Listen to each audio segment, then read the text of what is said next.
కర్నూలు జిల్లా కోడుమూరులో excise and provision అధికారుల నిర్లక్ష్యం మరోసారి బయటపడింది. అధికారులు బాధ్యతారహితంగా కార్యాలయంకు తాళాలు వేయడంపై ప్రజా సంఘాలు భగ్గుమన్నాయి. ఉన్నతాధికారులు స్పందించి చర్యలు తీసుకోవాలని డిమాండ్ చేశారు.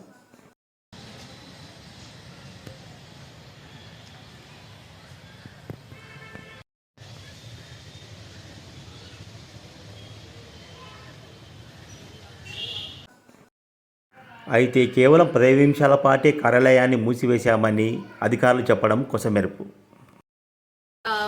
అర్జెంట్ ఇన్ఫర్మేషన్ ఒకటి కాల్లో ఒక అన్అఫిషియల్గా ఒక ఇన్ఫర్మేషన్ వచ్చిందండి. అది ఎన్డీపీఎల్ కర్ణాటకది ఇప్పుడు క్రాస్ అవుతోంది, ఇమీడియట్గా రండి అని చెప్పారు. So all of sudden 15 minutes అక్కడికి వెళ్ళి రైడ్ చేయడం జరిగింది.